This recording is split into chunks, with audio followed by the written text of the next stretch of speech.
पंकज जी राधे राधे महाराज जी। महाराज जी, YouTube के माध्यम से काफी वर्षों से आपको सुन रहा हूँ, आपकी बातों को जीवन में उतारने का प्रयास भी कर रहा हूँ। महाराज जी, मेरा प्रश्न है कि जब आपने संन्यास लिया और घर रिश्ते नाते त्याग दिए, तो शुरू के कुछ महीनों में आपको अत्यंत प्रतिकूलता का सामना करना पड़ा होगा। उन परिस्थितियों में पूरे जीवन भर प्रतिकूलता ही प्रतिकूलता सहता रहा हूं। आज क्या आप हमें अनुकूल समझ रहे हैं? दोनों किडनी खराब है, कोई अंग ऐसा नहीं जो हमारा दर्द न कर रहा हो। तो बचपन से लेकर अभी तक प्रतिकूलता ही प्रतिकूलता, तो प्रतिकूलता मेरी अनुकूलता बन गई है। समझ रहे हो ना? दुख सहते सहते दुख मेरा साथी बन गया है, इसलिए मुझे अब दुख से परेशानी नहीं रहती। अब दुख, अपमान, निंदा, इनसे मुझे प्यार हो गया है।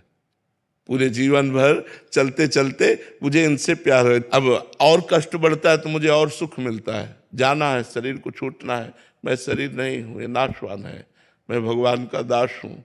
वो अविनाशी स्वरूप हमारा है जो चिदानंद में सेवा में भगवान की जाता है। इसलिए हाँ, पहले दिन हमारे विश्वास को भगवान शंकर ने पुष्ट किया। जब मैं 13 वर्ष का शरीर था तो शाम के माताजी से केवल बताया, पिताजी से तो हिम्मत नहीं थी क्योंकि बहुत कठोर स्वभाव के थे, तो उनसे डर लगता था बात करने में। तो माताजी से कहा कि माताजी हम कल बाबा जी बन जाएंगे।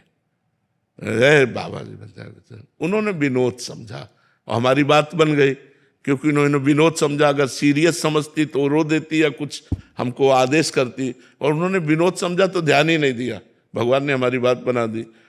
सब सो रहे थे, उठे, पिताजी को मानसिक प्रणाम किया, सैया पर थे, माताजी को प्रणाम किया, भाई बहनों को हाथ जोड़ा, और एक छोटी सी गीता, और एक ब्राह्मण कुल में जन्मे थे इसलिए चटाई, और वो एक लोटा, क्योंकि गायत्री यज्ञोपवीत हो जाता है ना, तो गायत्री के लिए उतना लेकर बस वो फिर घर से भागे।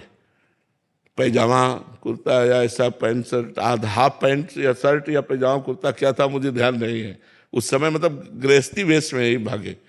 और 15 किलोमीटर चलने के बाद थक गए। तो एक शंकर जी का मंदिर आता है नंदेश्वर, सरसौल में, सरसौल ब्लॉक में नंदेश्वर महादेव, वहां जंगल में जाकर के रुके। अब जब 12 बजे भूख लगी, क्योंकि सुबह से कुछ ना कुछ घर में मिल जाता था, अब सुबह तो मिला नहीं, चलते चले आए। अब दोपहर के 12 बज गए, भूख लगी।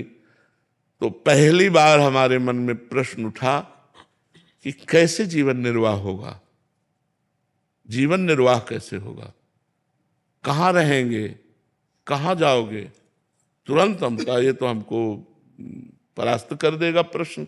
तुरंत उनका भगवान जैसे रखेंगे, हम भूखों मर जाएंगे लेकिन घर नहीं जाएंगे, हर कष्ट सहेंगे। इतने में एक आदमी आ गया, हमारे विश्वास को भगवान ने तुरंत पुष्ट किया। एक आदमी आ गया, उसने कहा बच्चा यहाँ एक सूर स्वामी रहते थे, जानते हो क्या? तो हम कहा हम यहाँ नए आए, हम जानते किसी को नहीं। तो कमंडल खोला और 1 लीटर दही होगा, मीठा दही, गांव के दूध गड़वा का लाल लाल दही, लाल रंग का हो गया।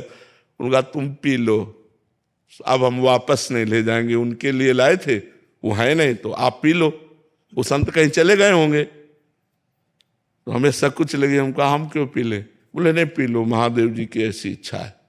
तो उसी लोटे में डाल के 3-4 लोटा निकला, छोटा लोटा था।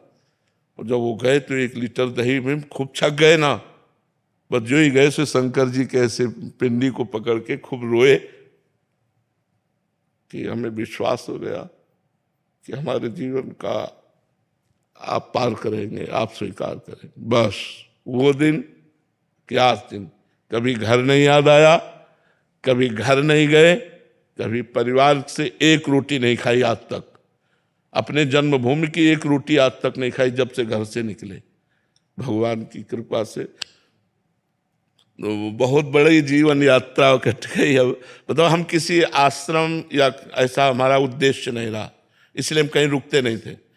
1 दिन रुके, 2 दिन रुके, 4 दिन रुके, कोई विरक्त स्थान और भजनानंदी संत तो फिर साल 2 साल रुक जाते, जैसे सैनपुर में रुके, निम्बुआ घाट में रुके, ऐसे ऐसे स्थानों में रुके, घटिया घाट में रुके। नहीं तो ऋषिकेश से लेकर बनारस तक यही हमारा रोड था, बस यही घूमना। गंगा के किनारे, और जो प्रारब्ध वशात मिल जाए वही खा लेना, किसी से कुछ कहना नहीं, मांगना नहीं, कभी स्वेटर नहीं पहना, कभी साल नहीं ओढ़ा, कभी कंबल नहीं ओढ़ा इतने दिनों में। अब जैसे शरीर रुग्ण है तो अब ये सब सुविधाएं स्वीकार नहीं, तो इन सुविधाओं से बता रहे ना, हमें सुविधा, सुख और सम्मान और प्रशंसा, इससे हमें परहेज है। ये सब हो रहा है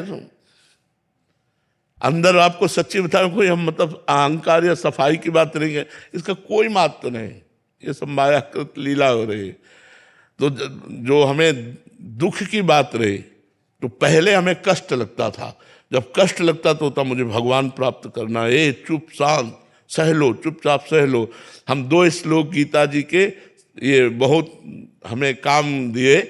पहला, मात्रा स्पर्शास्तु कौन्तेय शीतोष्ण सुख दुखदा आगमा पाइनो अनित्यास्तास्तितिक्षस्व भारत, और दूसरा, यम ही न व्यथ्यन्ते ते पुरुषम पुरुषर्षभ सम दुखा सुखा धीरम स्वमृतत्वाय कल्पते।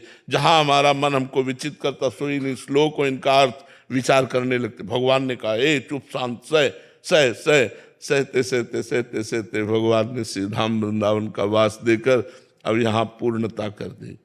अब हमें कुछ नहीं चाहिए, अब हमारे अंदर की कोई